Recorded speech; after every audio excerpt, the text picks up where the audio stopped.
Queridos irmãos, queridas irmãs, nós hoje estamos aqui para comentar esse encontro que aconteceu no Vaticano entre Charles III e esse homem que se apresenta como Papa Leão XIV. Então, esse momento aí foi muito significativo no sentido de revelar a apostasia que chega ao seu último grau.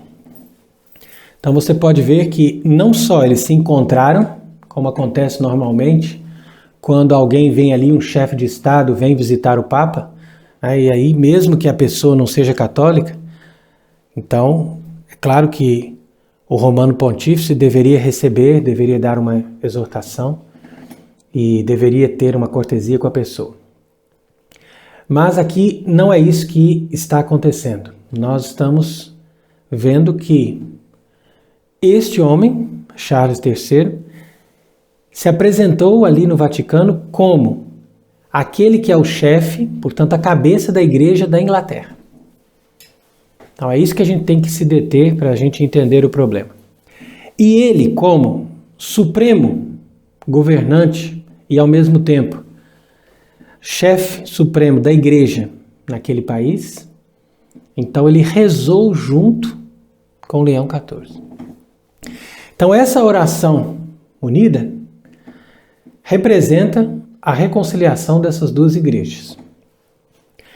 E a princípio uma pessoa poderia dizer, mas isso então é uma coisa muito boa, porque nós devemos buscar a reconciliação, a paz, a unidade, a união das pessoas, dos povos, das nações. Entretanto, a Igreja Católica não faz isso. Por quê? Porque um católico não pode rezar com um herético e só poderia rezar com um cismático depois que esse cismático se reconciliasse com a autoridade verdadeira da Igreja Católica. Então, o que aconteceu na Inglaterra, ali no século XVI, foi o primeiro grande golpe que aconteceu no momento ali de convulsão que a Europa passou, para dar um caminho aberto para a realização da nova ordem mundial. Então é isso que a gente precisa entender, porque, de fato, quando o rei Henrique VIII decidiu romper com o Papa,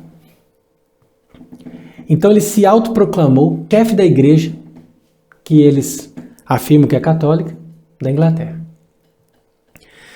Então ali estava todo um projeto armado para começar a instalação desse movimento de destruição do catolicismo. Por quê? Porque eles perceberam que o protestantismo não poderia ir muito longe. Quer dizer que o protestantismo poderia ter um alcance sobre as massas, ou poderia ter um alcance sobre um certo número de pessoas, mas o protestantismo jamais teria uma unidade. Por quê? Porque quando você diz uma igreja protestante, na verdade você está dizendo uma igreja que não tem uma identidade. Porque na medida que ela se declara protestante, ela não tem vínculo com nenhuma doutrina e ela dá interpretação livre. E isso significa que, no decorrer do tempo, aquela igreja protestante vai se tornar muitas igrejas. Porque cada um vai ter uma ideia, cada um vai ter um critério, e no final das contas, aquela ideia de Lutero só promove a revolução, o desgaste, a perda de valores e a desintegração da sociedade cristã. No entanto, como nós percebemos pela história, o catolicismo consegue reagir bem diante do protestantismo. Basta que ele tenha ao seu lado o poder temporal. E foi isso que aconteceu, por exemplo, na França, quando o rei Henrique IV se converteu, ele era protestante, se converteu ao catolicismo. E, uma vez se convertendo ao catolicismo, ele conseguiu colocar um pouco de freio ao protestantismo na França e a igreja recuperou aquilo que ela tinha perdido. Então essa que é a verdade. No entanto, a Inglaterra teve um caminho diferente. A Inglaterra inventou um outro tipo de protestantismo, que foi exatamente o que eles chamam de anglicanismo. Então a ideia do anglicanismo é exatamente assim. Nós vamos dar para o povo uma religião com as mesmas aparências do catolicismo, mas nós vamos tirar da igreja a autoridade do Papa. Quer dizer que nós vamos deixar as pessoas seguirem a religião, as devoções, tudo é igual. Missas, os santos, e coisas que eles mudaram que, obviamente, levavam ao catolicismo mais correto, mas que as pessoas não eram capazes de perceber. Então se mantinha a aparência, se mantinha as devoções, se mantinha aquele costume básico da religião, mas tirava dali a autoridade do Papa.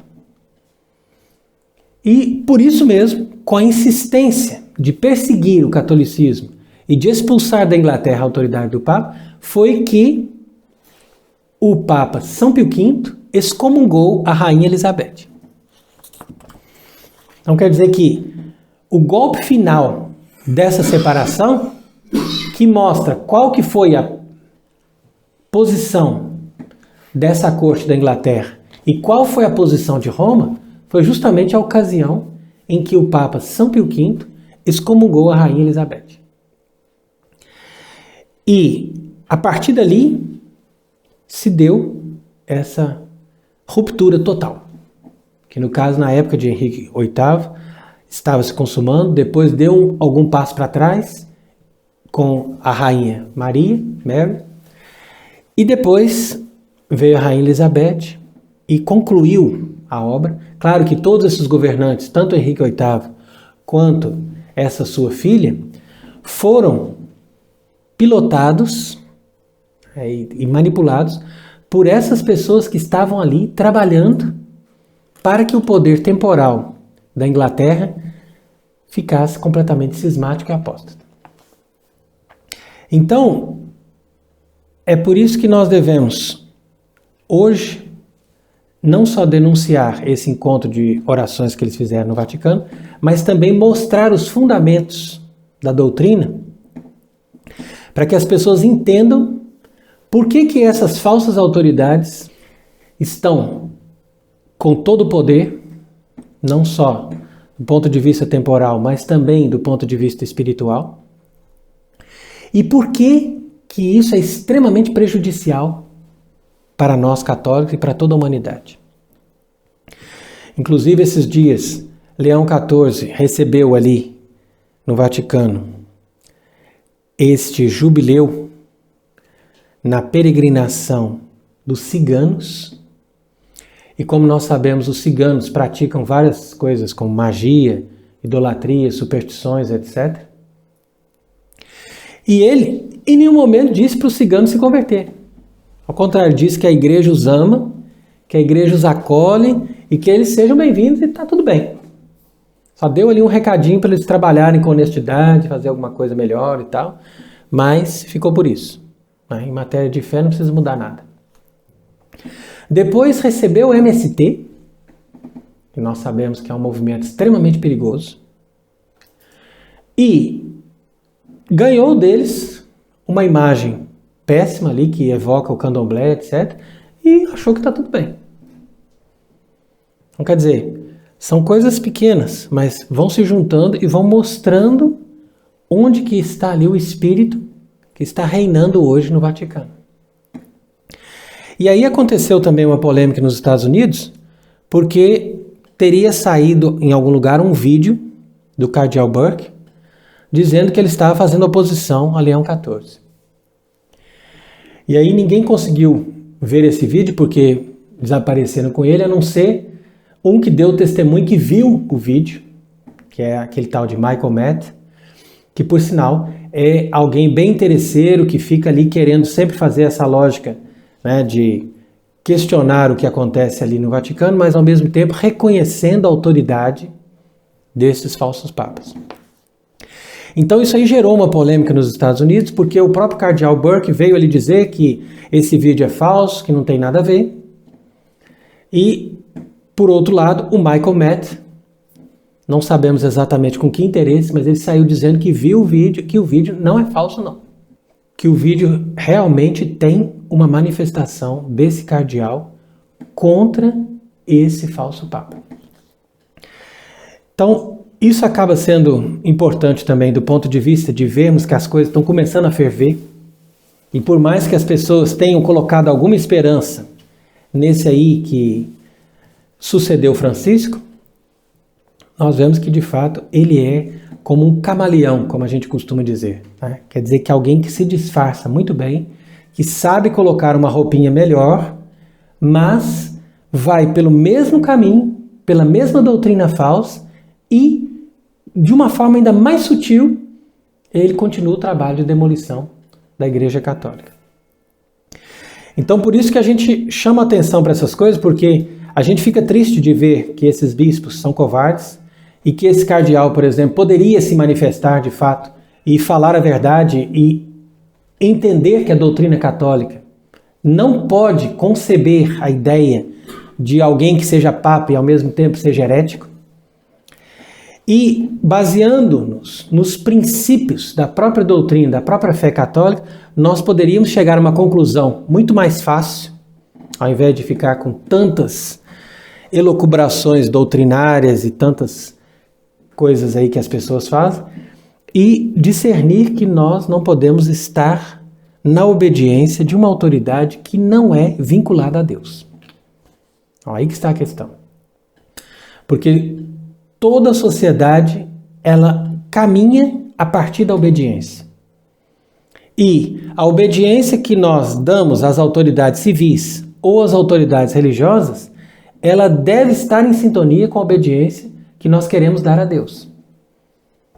E é assim que a bula de Paulo IV ensina, né, como que nós devemos discernir sobre esses acontecimentos e chegar a uma conclusão. Então não é que a gente chega a uma conclusão que a gente está desobedecendo, mas é simplesmente uma conclusão de que nós só podemos obedecer a Cristo porque é de Cristo que vem a autoridade. E a partir de Cristo vem também a obediência que nós damos ao Papa e ao Rei. Então veja aqui como é importante nós aprendermos a doutrina católica através desta bula, deste Papa, que escreveu em 1559 aquilo que está dizendo aqui, olha. Incorrem em excomunhão ipso facto todos os que conscientemente ousem acolher, defender ou favorecer aos desviados da fé. Então quer dizer, a pessoa poderia dizer, não, mas o fato tem que ser confirmado por um papa, por uma autoridade, para eles estarem realmente excomungados. Mas a excomunhão, ela já existe na medida em que a pessoa, ao acolher, defender ou favorecer os desviados da fé, ela mesma sai da igreja. Então isso que significa uma excomunhão ipso facto. Quer dizer que pelo próprio fato que a pessoa faz, ela deixa a igreja. E ela não tem mais vínculo com a igreja na medida em que ela renuncia ao catolicismo ao fazer isso. E por isso aqui, olha, quem divulga tal doutrina seja considerado infame, não sejam admitidos nas funções públicas ou privadas. Então, todos aqueles que estão divulgando doutrinas que se desviam do catolicismo, que eles não sejam admitidos nem sequer nas funções públicas ou privadas. Então, isso aqui é o que o Papa, na época, nos mandou fazer. Só que como as pessoas não obedeceram a isso, então por isso mesmo que eles caíram no engano. E esse engano começou na Inglaterra. Você pode perceber que todo o processo da instalação da nova ordem mundial, ele parte da Inglaterra. A Inglaterra que teve força, justamente como eu expliquei, através da instalação dessa igreja, que tem essa força maior do que o protestantismo comum, justamente porque está em união perfeita com a autoridade temporal. E isso faz com que a igreja anglicana tenha muito mais força e se tornou muito mais perigosa para a igreja católica. Portanto, dali saiu a maçonaria, daí saiu todos os eventos que sucederam para que se fizessem as guerras e as revoluções. Tudo foi promovido pela Inglaterra e tudo veio da Inglaterra.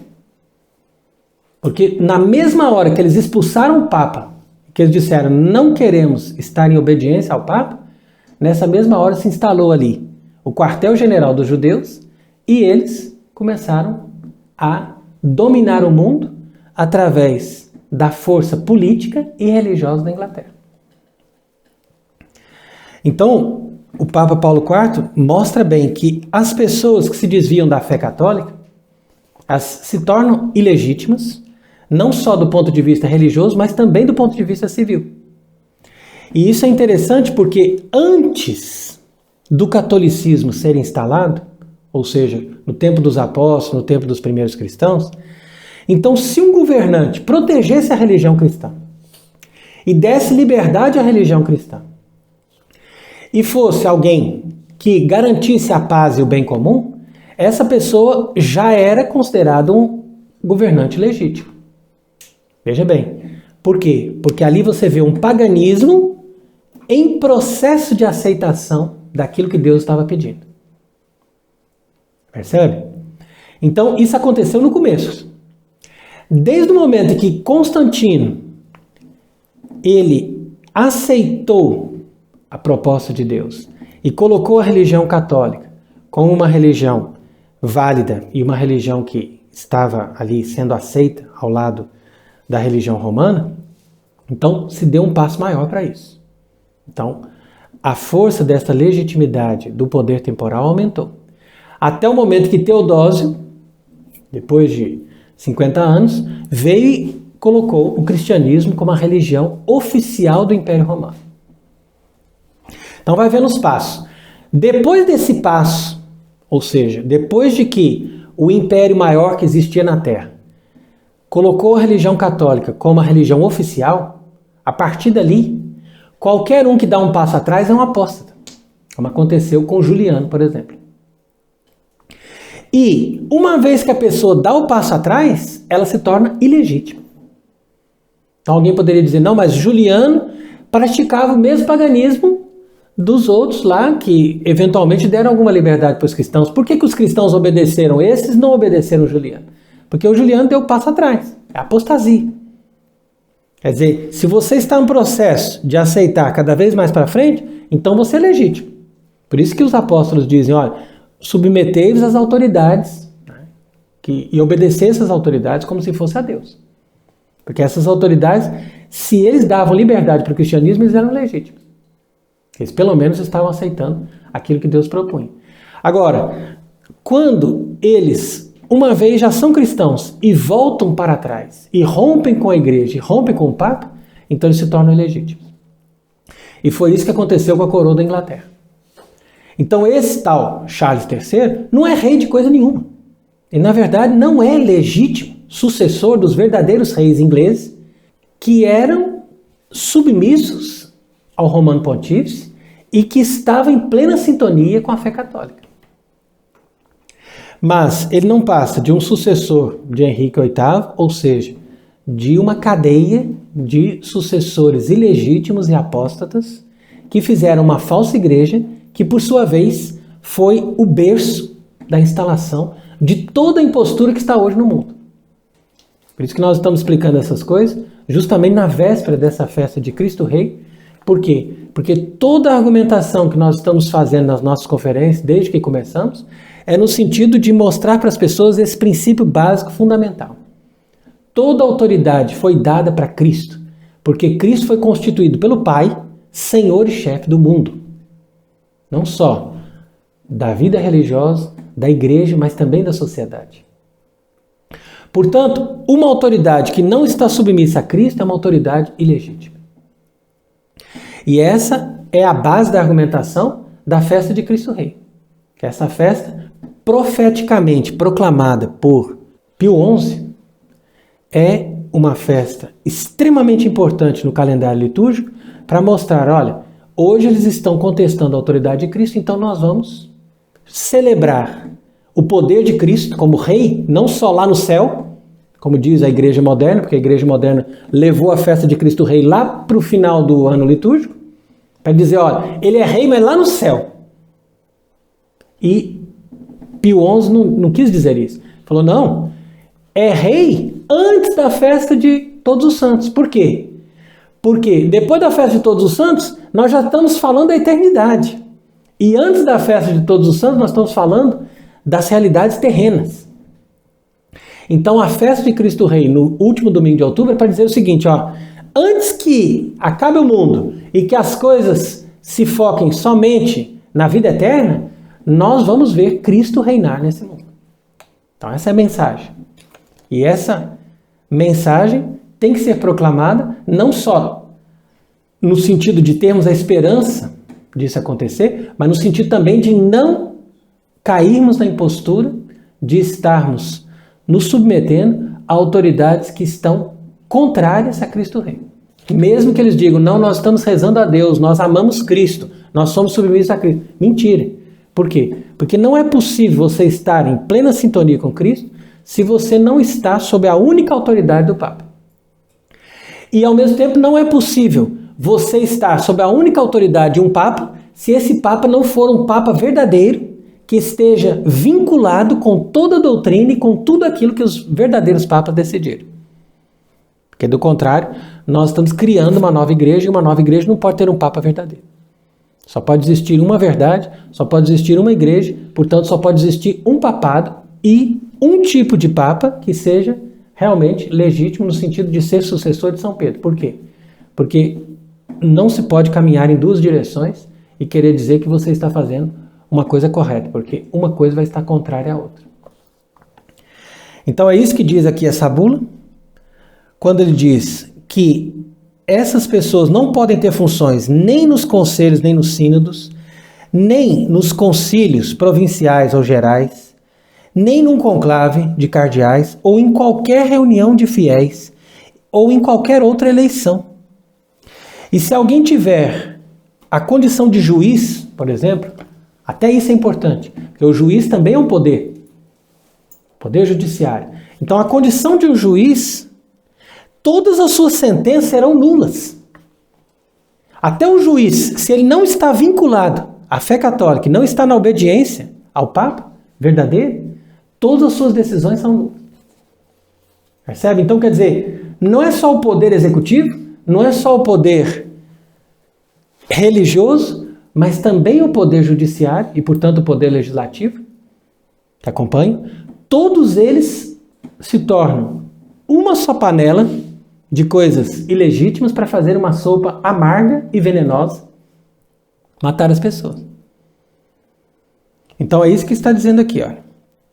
De tal forma que todas as suas decisões são nulas e ninguém poderá de maneira nenhuma se submeter àquelas suas audiências.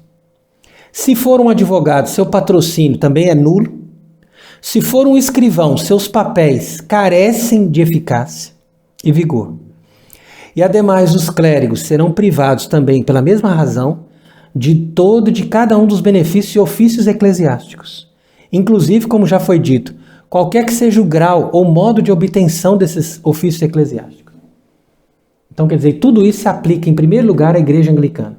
E essa Igreja Anglicana reproduziu o seu modelo na Igreja do Vaticano II. Portanto, todos esses clérigos não têm o direito de ocupar essas igrejas, não têm o direito de serem metropolitas, patriarcas, terem primados ou terem poder sobre uma catedral, qualquer que seja a sua dignidade, mosteiros, benefícios, qualquer que seja o seu grau. E tanto clérigos como leigos e que estiverem investidos das dignidades mencionadas serão privados sem necessidade de nenhum procedimento legal dos seus reinos, ducados, domínios, feudos e de todos os bens temporais que possuíram. Então quer dizer que alguém poderia perguntar, mas escuta, mas como que nós vamos tirar deles esses reinos? Como que nós vamos tirar esses domínios? E nós não temos necessidade de nenhuma questão de nenhum procedimento e eles simplesmente já estão destituídos. Percebe? Quer dizer que a igreja, ela tem essa capacidade de tirar o direito da pessoa antes mesmo que você possa ter a posse daquilo, ou possa ter uma condição de tomar aquilo. E isso é uma maneira diferente das pessoas pensarem hoje em dia. Porque as pessoas hoje em dia pensam assim, não, mas eles ocuparam o Vaticano, logo nós devemos obedecê-los ou devemos reconhecer que eles são papas ou que eles são verdadeiros. Da mesma forma os reis. Ah, mas ele está ali na Inglaterra, ele mora no palácio, todo mundo reconhece, então ele é rei. E não é assim. Por quê? Porque as pessoas têm a impressão que as coisas vêm de baixo. Quer dizer que somos nós que reconhecemos. Não, você reconhece porque é bobo. E ainda deixa ele viver lá porque é bobo. Agora, o poder vem de Deus. Por isso que Jesus disse para Pilatos, todo o poder vem de Deus. Você não teria nenhum poder sobre mim se não fosse dado do alto. Então quer dizer que se o poder vem de Deus, não importa que ele continue ocupando um lugar, ou continue tomando conta de uma casa, do Vaticano, etc. Não importa. Nós devemos saber que eles estão lá de forma indevida. Aí que está a questão. E pouco importa quando e como que nós vamos recuperar os lugares onde eles vivem. O que importa é que nós saibamos que eles estão ali ocupando esses lugares sem terem a verdadeira dignidade que é Deus que confere tanto para essas autoridades temporais quanto para as autoridades religiosas. E é por isso que ele diz aqui, olha, que os seus reinos, ducados, domínios e feudos e bens serão propriedade pública e como bens públicos haverão de produzir um efeito de direito em propriedade daqueles que ocupem pela primeira vez. Sempre que esses estiverem debaixo da nossa obediência, ou dos nossos sucessores, os romanos pontífices, eleitos canonicamente na sinceridade da fé e em união com a Igreja Romana. Então essa frase é extremamente importante para nós percebermos o seguinte, que num primeiro momento se constata que eles são ilegítimos, num segundo momento eles perdem essa propriedade.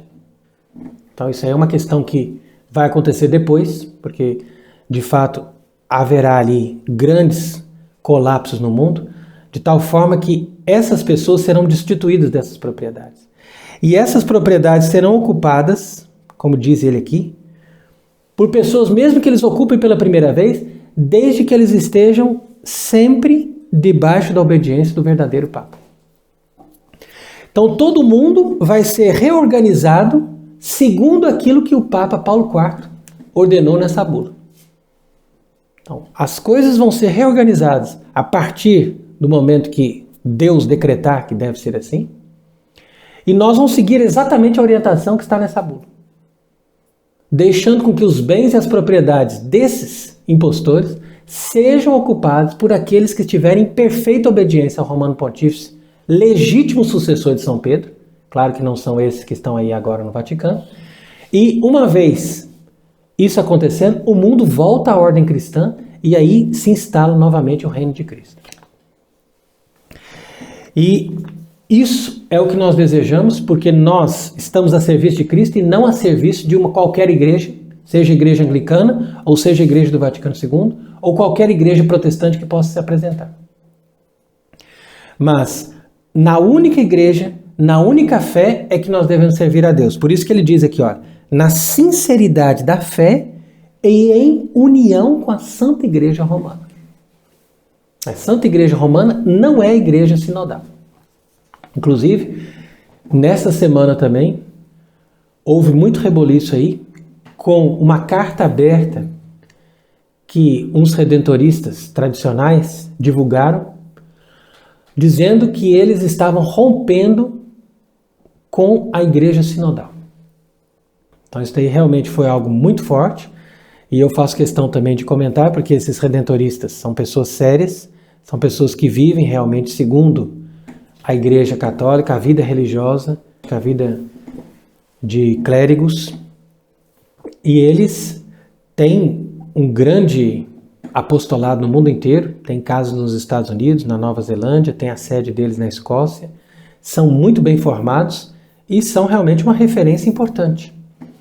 Então, esse passo que ocorreu aí desses redentoristas já é um sinal de que está se apressando a restauração da igreja. Porque pessoas como eles vão colaborar muito com a restauração do catolicismo e com a eleição de um verdadeiro papa. E é interessante, inclusive, que eles passaram um tempo unidos com a fraternidade de São Pio X e eles resolveram voltar à plena comunhão com a igreja de Roma. Mas imaginando que estavam fazendo o passo certo no sentido de estarem em comunhão com o Papa. Então eles vão explicar isso aqui nessa carta.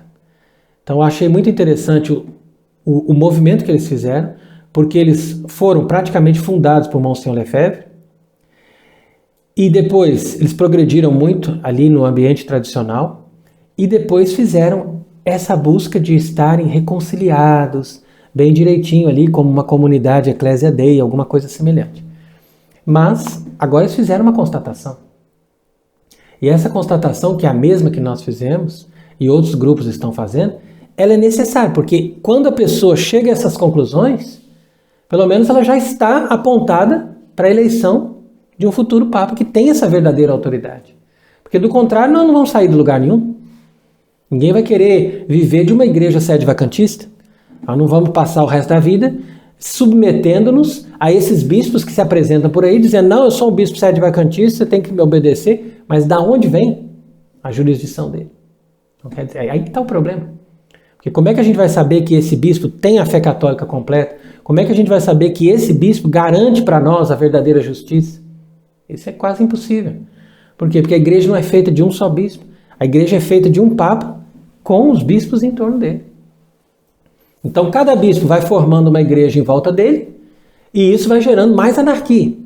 Porque cada hora tem mais divisão. E uns ficam querendo destruir os outros. E isso eu acho que é normal na situação caótica que nos encontramos, mas não pode ser sempre assim. Isso aí leva as pessoas a um escândalo. As pessoas começam a dizer, não, mas eu estou no meio de uma bagunça, de uma doideira, de uma loucura, eu não quero saber de mais nada. Então tem pessoas até que desistem de tudo, querem largar a religião ou voltar para a igreja conciliar. Então é preciso que as pessoas cheguem a uma conclusão. E a conclusão é óbvia, que a igreja precisa se unir em torno de uma verdadeira autoridade. Então, esses redentoristas fizeram essa carta que eu considero muito bem feita, muito bem explicada e com a conclusão correta do problema. Então aqui, olha, eles dizem que com grande pesar e profunda tristeza, eles escrevem, e nos une o grande amor por nossa Santa Mãe, a Igreja Católica, esposa de Jesus Cristo, porque os mártires derramaram seu sangue e os santos entregaram a própria vida. É esse amor que nos impele a expressar essa verdade difícil, embora essencial. Então veja aí o que ele diz. Depois eles ainda continuam. Assim como vós, também nós nutrimos por muitos anos uma grande esperança. Acreditávamos ser possível viver como fiéis filhos da tradição dentro das estruturas da igreja moderna. Então, veja aí, eles acreditavam, como eu também acreditei, que era possível você manter a tradição, mas na estrutura daquela igreja moderna. Não tem problema, eles ficam ali com o Vaticano II e a gente vai mantendo a tradição. Acreditávamos que as antigas e belas tradições da nossa fé, em particular a missa em latim, de todos os tempos, nos seriam restituídas com justiça. Isso nos deu esperança, especialmente no tempo de Bento XVI. Esperávamos com confiança poder praticar livremente a fé de nossos pais na igreja. Não sabíamos o quanto estávamos enganados. Após anos de provas e experiências, chegamos à triste conclusão de que a fé católica tradicional, a fé de todos os tempos, dos santos, é incompatível com a nova igreja moderna, fruto do Concílio Vaticano II. Simplesmente elas não podem coexistir em um mesmo corpo. Então isso aqui não é discurso para a pessoa ali levantar polêmica. Isso aqui é a verdade.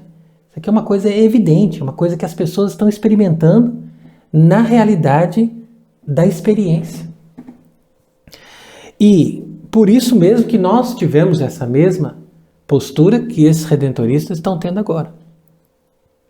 Então eles dizem: como estimamos e veneramos profundamente a missa tradicional em latim e não podemos renunciar à Santa Missa de todos os séculos e dos santos, essa nova igreja não nos aceita. Por nossa fidelidade, fomos considerados teimosos, difíceis, rebeldes e fomos tratados com enganos e mentiras. E esta carta é um apelo a todos aqueles que percebem que algo vai terrivelmente mal na igreja, ou que ainda creem que a nova igreja e a fé imutável possam coexistir pacificamente. Ai, permitir-nos afirmar a triste verdade de que a nossa experiência demonstra claramente: isso é impossível. Sem dúvida, essa nova igreja escandalizaria todos os santos papas, que declararam repetidas vezes que o indiferentismo religioso é um grande mal, absolutamente incompatível com a fé católica. Declaramos que não seremos cúmplices pelo silêncio diante da contínua destruição da igreja. É preciso erguer a voz em algum momento. E que momento melhor do que este, após 17 anos como comunidade, dentro das estruturas da igreja nova, fomos continuamente isolados e perseguidos. Por quê? Porque a cadeia de comando se rompeu. Então, aqui eles vão dizer exatamente o que nós estamos dizendo nas nossas conferências, estamos argumentando hoje também. A cadeia de comando quer dizer que tudo se liga ao Papa. E o Papa liga a Deus pela fé. Não é porque ele mora no Vaticano que ele está necessariamente sempre com a razão. Não. Ele, tendo a fé, ele se liga a Deus. Mas é a fé completa. É a fé católica de todos os tempos. Se ele tem essa fé, ele é legítimo e ele se liga a Deus. E nós todos nos ligamos a ele. E isso faz como se fosse uma cadeia de comando. De tal forma que ali todo o organismo funciona harmonicamente e perfeitamente. Então eles observaram muito bem, eu gostei dessa expressão, dizendo que a cadeia de comando se rompeu. E a autoridade da igreja é ministerial. Isto é, eles estão a serviço do Senhor. É o Senhor que é o rei. Ele que é o chefe. Então o Papa tem que estar a serviço de Cristo. E o rei tem que estar a serviço de Cristo. E não é uma autoridade absoluta, de tal maneira que o rei chega ali e fala: eu sou a suprema autoridade, não obedeço mais ninguém. Ou que o Papa diz: não, eu sou a suprema autoridade, eu faço o que eu quiser. Não tem sentido isso. Ela nos vincula justamente porque está unida a Cristo, ao depósito da fé e ao magistério constante. Tá vendo? Uma coisa só. Depósito da fé, magistério constante. Quando um superior se afasta da própria obediência a Cristo Rei, seu mandamento já não é um braço de Cristo, mas apenas o gesto de um homem. Então essa frase aqui também muito bem construída. De tal forma que eles concluem que esses eclesiásticos desobedecem a Deus. E por isso, mantendo com todas as nossas forças a mais profunda comunhão com a nossa Santa Mãe, a Igreja, nosso dever diante de nosso Senhor Jesus Cristo e das almas, repudiamos que Amoris Laetitia permita a Sagrada Comunhão a casais que vivem em pecado. Repudiamos a perseguição à missa e aos católicos por meio de tradições custódias. Repudiamos a fiducia súplicas que permite a bênção de casais do mesmo sexo. Repudiamos o documento sobre a fraternidade humana que afirma que Deus quer todas as religiões. Repudiamos a falsa teologia das igrejas irmãs e da comunhão parcial. Repudiamos os falsos pastores que levaram triunfalmente o ídolo da Pachamama em procissão dentro de São Pedro. Repudiamos o ensino de Francisco de que todas as religiões são linguagens diferentes, mas para se chegar a Deus. Repudiamos o silêncio daqueles bispos que não se pronunciaram contra essa traição da fé. Repudiamos a Igreja Sinodal como distinta da Igreja Católica divinamente constituída. Repudiamos a contínua destruição e humilhação da nossa Santa Mãe Igreja. Repudiamos todos aqueles que atacam ou minam a igreja no seu dogma moral, sacramentos, disciplina, com um novo culto ao homem. E a todos os que leem isso, perguntamos: até quando continuará esta loucura? Então, seja qual for o custo, com o apóstolo devemos dizer anátema. Então, nós nos unimos em plena comunhão com esses redentoristas que estão proclamando agora a fé católica e exortamos as pessoas no mundo inteiro a seguirem esse caminho que nos leva a termos uma verdadeira autoridade, a termos um verdadeiro Papa e a restaurarmos a Santa Igreja Católica de todos os tempos na face da terra. Porque é através dela que Cristo reina, e uma vez Cristo reinando, reina também a paz, a verdadeira justiça, a bondade e a glória de Deus. Que Deus seja bendito para sempre. Amém.